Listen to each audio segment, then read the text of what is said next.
எனக்கு வந்த கோபத்துக்கு அவங்க மூஞ்சியெல்லாம் அடிச்சு உடைச்சிருப்பேன். அண்ணன் விடுங்க. நிலாவை பார்த்து நாய் குறைச்சா யாருக்குன்னே நஷ்டம். ரத்தமெல்லாம் கொதிக்குதுமா. கோபம் தான் எல்லா அழிவுக்கும் அஸ்திவாரம்னு அம்மா சொல்லியிருக்கேன்ல சிவா. சாரிம்மா. எப்படிம்மா அடுத்த பெண்களை பார்த்து கூசாம வர்ணிக்கவும் கிண்டல் பண்ணவும் முடியுது? அதுவும் ஏன் தங்கச்சி ஏன் கண் முன்னாடி முடியலம்மா. இதை பாரு, வீட்டுக்கு வந்திருக்கிற அங்களுக்கு தெரிஞ்சா என்ன நினைப்பாங்க? நாளைக்கு பாதையை மாற்றிப்போ, அவ்வளவுதான். டேய் சிவா, அம்மா சொல்லுறது தான் சரிப்பா. கோபம் அழிவை நோக்கி அழைச்சிட்டு போகும். நிதானமாக யோசிச்சா நல்ல வழி பிறக்கும். இதோ அங்கிள் வந்தாச்சு. போய் எல்லாருக்கும் ஐஸ்கிரீம் போட்டு ஃப்ரெஷ் ஜூஸ் எடுத்துகிட்டு வா பார்ப்போம். சரிப்பா. சிவா சற்று சமாதானமாகறான். என்னாச்சி கேட்டுக்கிட்டே ராஜ்குமார் வர்றார் ரூம்ல இருந்து. வாடா என் ஆறுயிர் தோழா, தங்குறதுக்கு எல்லாம் வசதியாக இருக்குதா எங்கள் வீடு? நந்தகுமார் நண்பரை விசாரிக்கிறாரு. என்னடா இப்படி கேட்டுட்டேன்? உன் கூட இருக்கிறதா இருந்தா ஒரு குடிசையில கூட போதும்டா. நிம்மதியாக மதியம் குட்டி தூக்கம் போட்டு எத்தனை நாளாச்சு தெரியுமா? ஐ எம் வெரி ஹாப்பிடா நண்பா. கோடை விடுமுறையை நண்பன் வீட்டுக்கு கழிக்க வந்திருக்கிற ராஜகுமார் குதூகலத்தோடு சொல்கிறாரு. நந்தகுமார் கிட்ட சிரிப்பு. ஆமாம், சிவா ஏன் கோவப்படுறான்னு சொல்லவே இல்லையே. இவன் காலேஜிலேருந்து தங்கச்சி கூட்டிகிட்டு வரும்போது பொறிக்கு பசங்க கிண்டல் பண்ணியிருக்காங்க. இல ரத்தம்ல சூடேறிட்டு. பொறிக்கு நான் இங்கே சும்மா விட்டான். போதும் போதும்டா, உன் ரத்தம்லாம் குளிர்ந்து போய் கிடக்கு. அடங்கு. துள்ளுன காலமெல்லாம் முடிஞ்சு போச்சு. பேசாம இருடா. நாமே பிள்ளைங்களை வன்முறை பக்கம் திருப்பி விடக்கூடாது.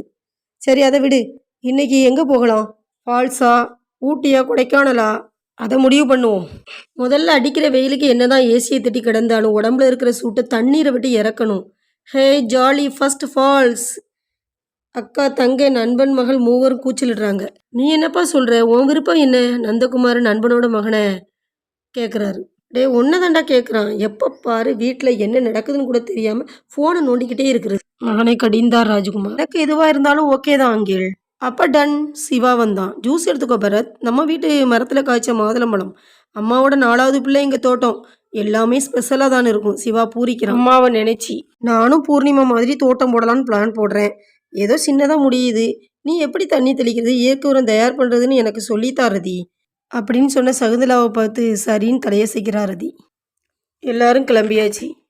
ஏன் முட்டாள், ஏண்டா சின்ன பையன் சிவா அவன் காரை ஓட்டுவான்னு சொல்கிற? நான் போய் டிரைவரை ஏற்பாடு பண்ணுறேன். டேய் சும்மா இருடா. சிவாவுக்கு லைசன்ஸ் எடுத்த பிறகு தான் இந்த புது கார் எடுத்தேன். ஒரு சின்ன குயரல் கூட கிடையாது தெரியுமா? நான் பழைய காரை எவ்வளோ டேமேஜ் பண்ணியிருக்கேன் தெரியுமா? சிவா, உங்கள் அப்பா சொன்ன மாதிரி அற்புதமாக தான் காரை விடுற.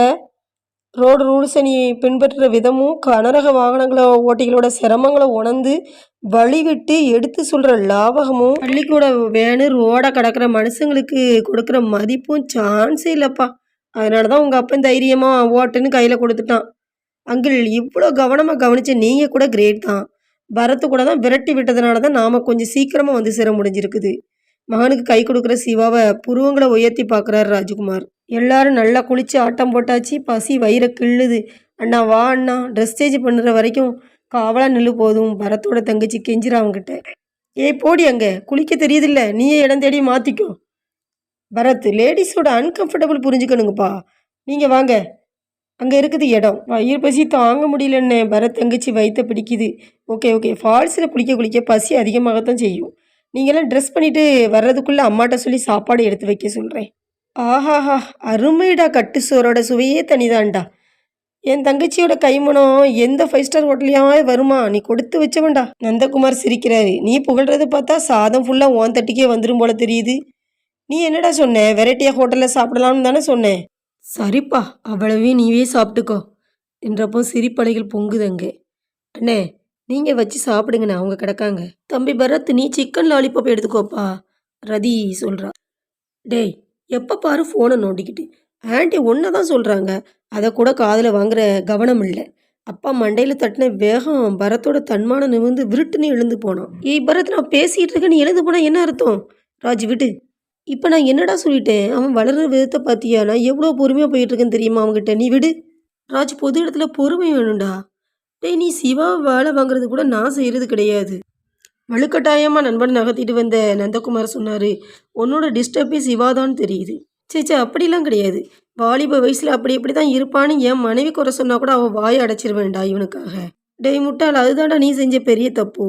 நம்மோட கண்டிப்பாக எப்போவாவது தான் இருக்கும்டா. பெண்கள் ஒரு விஷயத்தை நுணுக்கமாக புரிஞ்சு அணுகுவாங்க. சரி விடு, இப்போ என்ன அவன் கெட்டு போகலையே?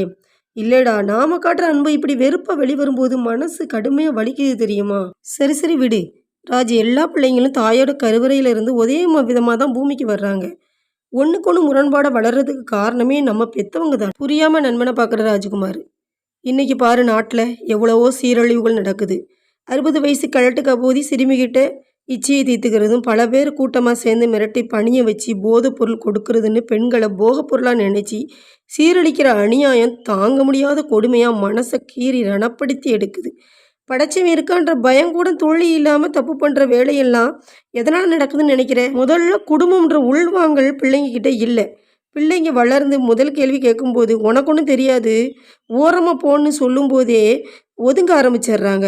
கூட பிறந்தவங்ககிட்ட அன்பை பகிர்ந்துக்க பழக்கணும், உறவுகளை நேசிக்க சொல்லி கொடுக்கணும், கடவுள் நம்பிக்கையை ஊட்டி வளர்க்கணும், இறக்கம் பாசத்தை விதைச்சி வளர்க்கணும். என்னடா சொல்கிற? மறுபடியும் புரியாமல் பார்க்குறாரு நண்பனை.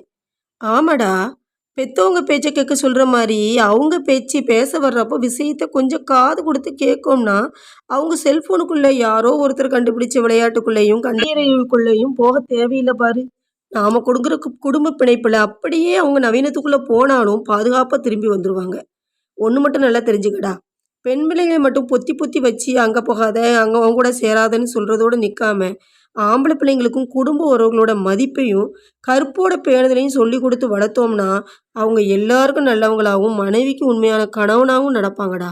கிரேட்டா நந்து, பிரமிக்கிறாரு ராஜ்குமார் நண்பனை பார்த்து. நான் புதுசாக எதையும் யோசிக்கல, எல்லாமே நம்ம முன்னோர்கள் காட்டி தந்த வழிகளை தான் சொல்கிறேன். நாம் அப்படி தானடா வளர்ந்தோம். இதோ தேடி தேடி வந்து அன்பை பகிர்ந்துக்கல, அதே போல் நம்ம தலைமுறைகளும் வளர யோசிப்போம்டா. அஃப்கோர்ஸ், நீ சொல்கிற மாதிரி இப்போ உள்ள பிள்ளைங்க நிறைய யோசிக்கிறாங்க, நம்மக்கிட்ட மரியாதை எதிர்பார்க்க தான் செய்கிறாங்க. நீ யோசிச்சு பாருடா, நம்மளை பெற்றவங்க கண்டிப்பாங்க, ஆனால் கரெக்டாக தர வேண்டிய நேரத்தில் நமக்கு மரியாதை தருவாங்க. நம்ம முன்னோர்கள் சரியாக கொண்டு போன வாழ்க்கையை நாமே சிதைச்சிட்டு நாடு சிதைஞ்சு போயிட்டுன்னு சொல்லிக்கிட்டு இருக்கோம்.